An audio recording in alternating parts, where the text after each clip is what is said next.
Garfield.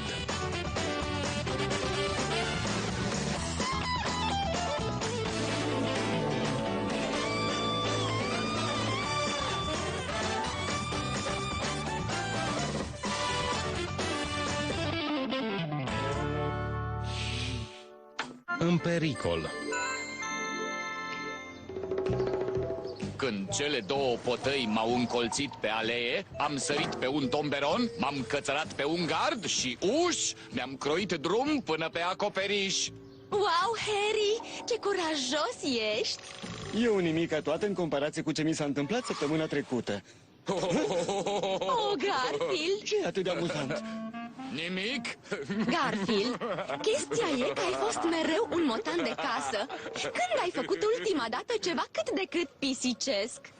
Chiar ieri m-am uitat la televizor toată după masa și am înfulecat o tavă de lasagna. Știi, Garfield, lucrul ăsta nu e tocmai în categoria ceva pisicesc. Iar tu știi asta pentru că... Intră în contact cu euul tău pisicesc interior. După mine niște gogoși. Ceea ce mi-a adus aminte că mi-e foame. Să vedem, capitolul 1. Pisicile vânează șoarecii care amenință siguranța casei lor. Salut, Garfield, ce faci? Salut, Chițăilă, sunt bine.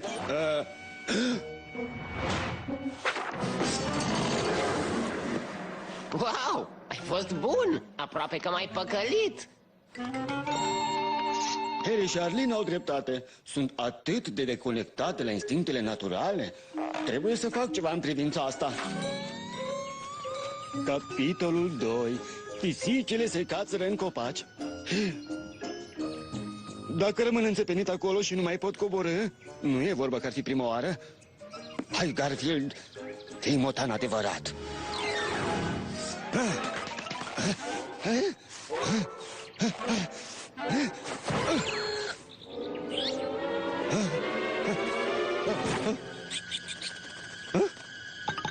Hei, lasă-mă în pace!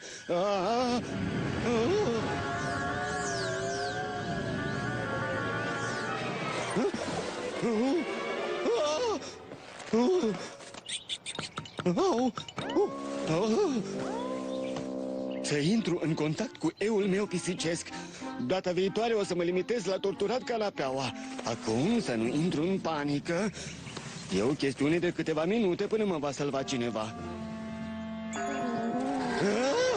Ajutor! Vă rog! Să mă salveze cineva! Ajutor! Vă rog! Salvați-mă! Ajutor!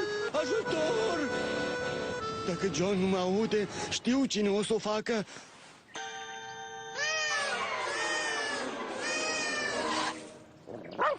Da, și eu mă bucur să te revăd, Odi. Acum fii băiat bun și adu-l pe John.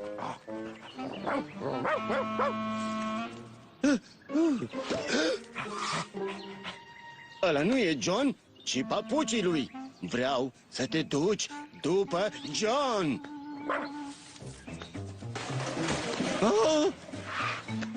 Nu, nu, nu!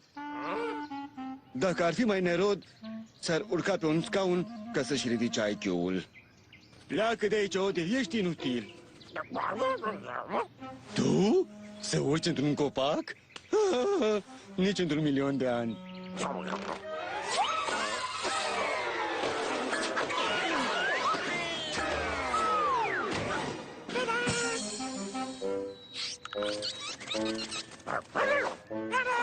Grozav, acum suntem amândoi înțepeniți în copac.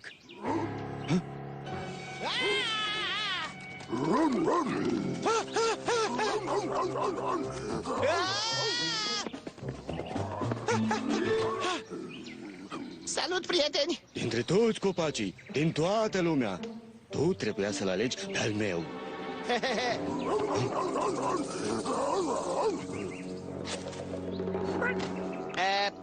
Prieteni, știți cum să coborâți? Să vedem.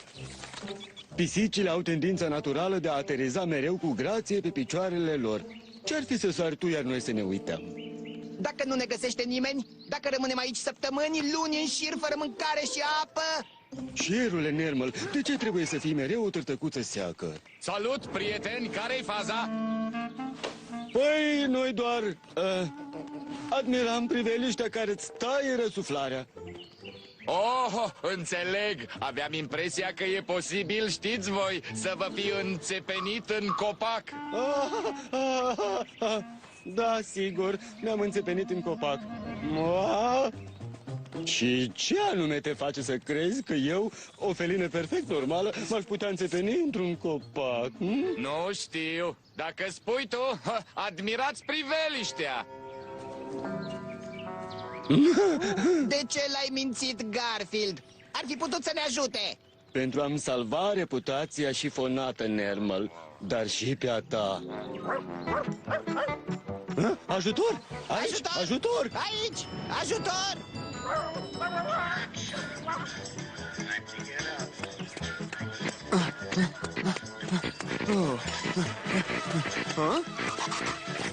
Trebuie să-mi cumpăr alte căști. Prea mult câmp static.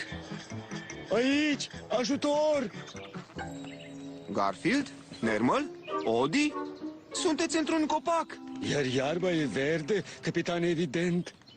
Cum ați reușit toți trei să vă înțepeniți în copac? Oh, nu ne-am înțepenit, adunam doar conuri de pin. N-ai vrea să ni te alături? Hai, Garfield, nu fi fricos. Poți face asta. E ușor, privește. Cațără-te, coboară. Cațără-te, coboară. Sus, jos.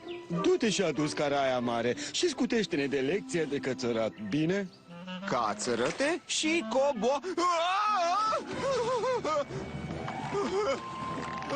o să-mi rup gâtul! Să mă ajute cineva! Cui e frica acum, istețule? Domnule poștaș! Ajutor, aici! Domnule Arbuckle? Credeți că ați putea să ne dați o mână de ajutor și să aduceți cara aia mare de acolo? Desigur. Dar dacă mă voi preface că nu te-am auzit, voi putea să-mi fac livrările de dimineață fără teama de a fi schilodit de creaturile tale jegoase. M-ai făcut cumva jegos? Am fost votat cel mai drăguț motan din regiune de 3 ori la rând, amice.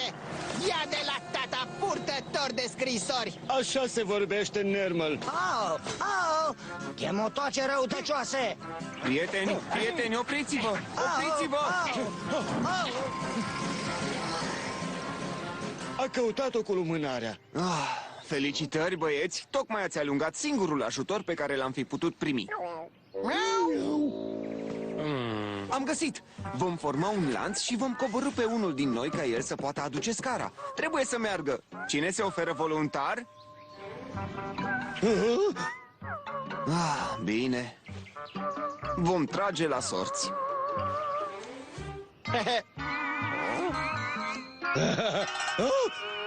Grozav.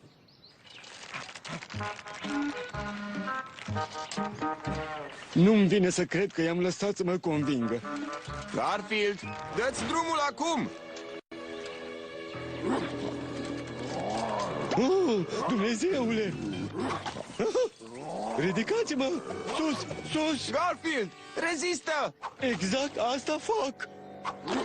Limba lui Odi e atât de alunecoasă, dezgustătoare. Prieten, viața mea atârnă de voi acum!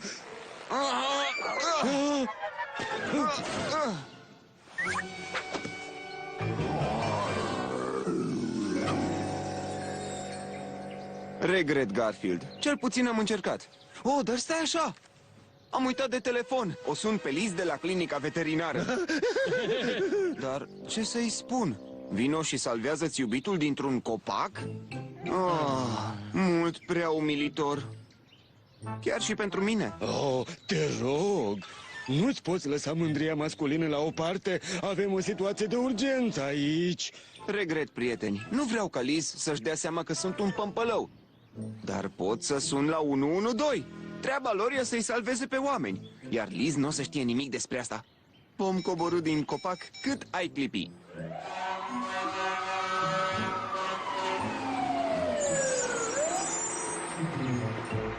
Ce căutați în vârful copacului? Eu încercam să-i salvez pe ei și tocmai mi-am scrântit glezna. Au! Păi, nu e un rol demn de un Oscar, dar poate o să te creadă. Dați-mi voie să vă ajut.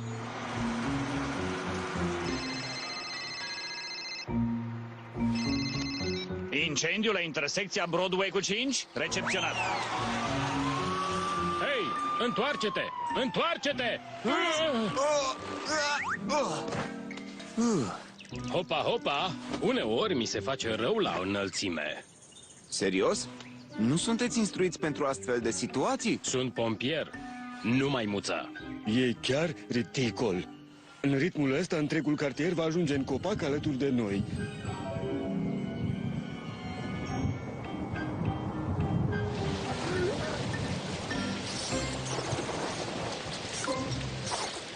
Mai rău de atât nu se poate, nu-i așa? Oh.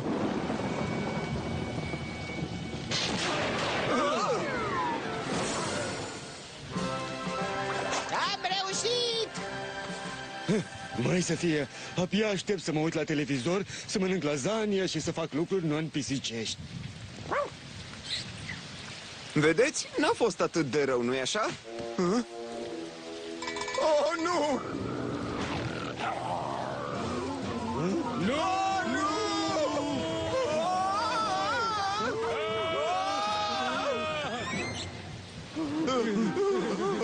Ba da, iar am rămas înțepenit într-un copac.